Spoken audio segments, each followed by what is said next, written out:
Assalamualaikum warahmatullahi wabarakatuh. Kembali lagi kita semua pada kegiatan program sekolah penggerak, yang mana pada kali ini kita akan membahas tentang rencana aksi nyata lembar kerja 5 pada modul perencanaan berbasis data 2. Nah, di sini kita akan ada rencana aksi dari lembar kerja 5. Tentu rencana aksi ini berasal dari permasalahan-permasalahan yang ada di sekolah masing-masing ataupun juga hasil dari analisis rapor pendidikan masing-masing. Oke, langsung saja kita ke pembahasan. Nah, kami tekankan lagi bahwa pengisian ini target dan tujuan harus spesifik, terukur, dapat dicapai, relevan, dan memiliki lini masa, mengikuti kaidah SMART. Nah, jadi apapun yang kita tuangkan di sini harus memiliki spesifik, terus juga terukur, dapat dicapai, relevan dengan yang keadaan, dan juga memiliki lini masa untuk tenggang waktu pengerjaannya. Nah, di sini hasil outputnya itu sekolah meningkatkan fasilitas membaca siswa seperti peningkatan perpustakaan menjadi digital library, akses internet memadai, penyediaan kegiatan pemilihan duta baca dan komunitas baca, penerbitan karya majalah siswa. Dari hasil atau outputnya nanti itu, yang pertama aktivitas peningkatan perpustakaan digital library.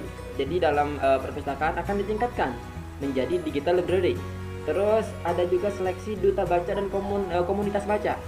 Kalau sebelumnya belum ada duta baca dan juga komunitas baca, maka sekolah akan membentuk terkait seleksi duta baca dan komunitas baca. Terus yang selanjutnya peningkatan kompetensi literasi guru dalam NGMP, baik tingkat sekolah ataupun juga tingkat kabupaten, tingkat provinsi ataupun juga tingkat nasional.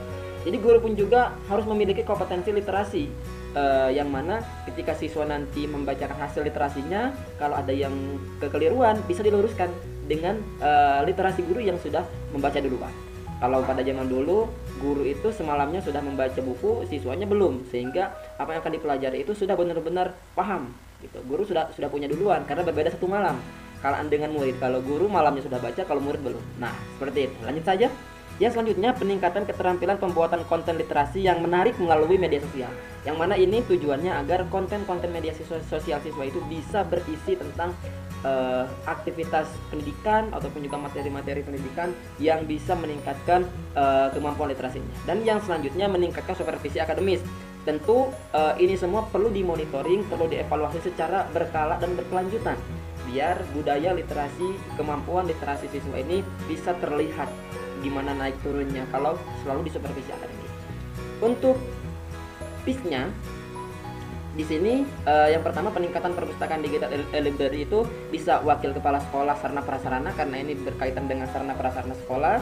Terus mulainya bisa mungkin 7 Januari 2022 ini untuk antisipasi tahun ajaran depannya, jadi tahun ajaran barunya. Jadi pada bulan Januari sudah siap biar nanti selesainya itu kan 7 Juni, kira-kira 7 Juni itu sudah selesai terkait dengan peningkatan digital library. Sumber dayanya nanti bisa mendatangkan pustakawan yang sudah mahir mengetahui bagaimana mendesain ruangan perpustakaan dan juga tim pengembangan e-library. Bisa dari pustakawannya ataupun juga bisa jadi dari tim yang lain yang bisa mengembangkan perpustakaan menjadi digital library yang lebih menarik.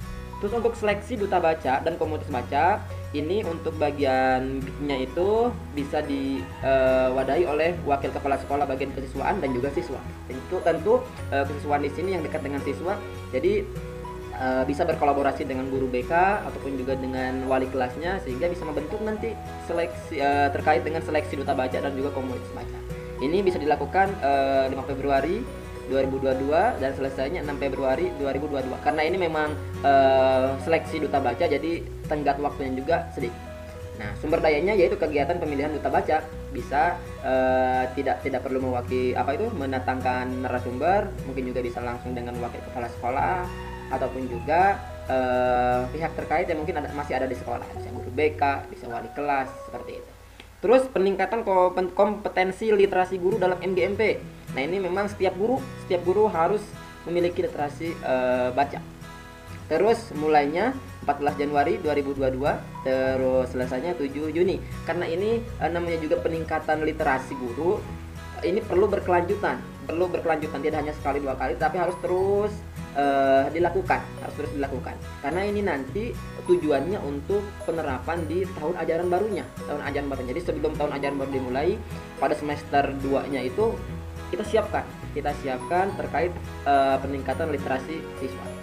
Nah, ini untuk sumber dayanya ditanggung masing-masing guru. Jadi setiap guru memang berkewajiban meningkatkan kompetensi literasi.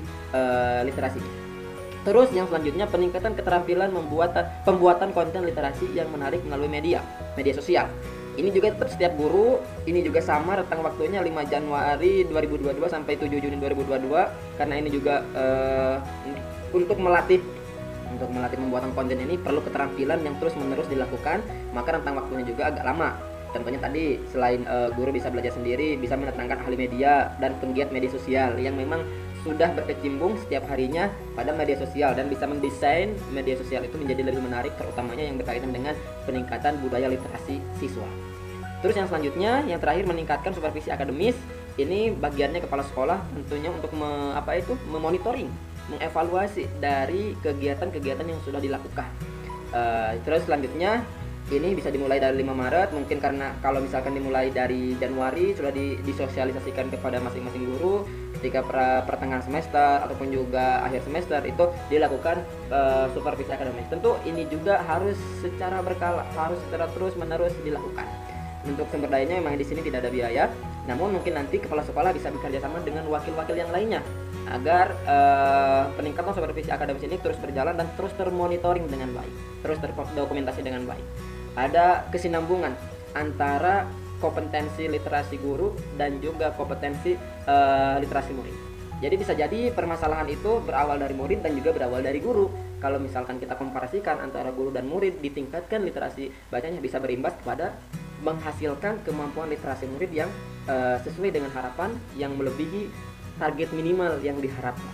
Baik, itu saja yang bisa kami sampaikan. Sekali lagi kami tekankan, ini hanya sebagai bahan pembelajaran, bisa disesuaikan dengan kreativitas masing-masing, inovasi masing-masing, ide masing-masing, dan tentunya karakteristik dari masing-masing sekolah. Baik, dari kami tujukan sekian. Assalamualaikum warahmatullahi wabarakatuh.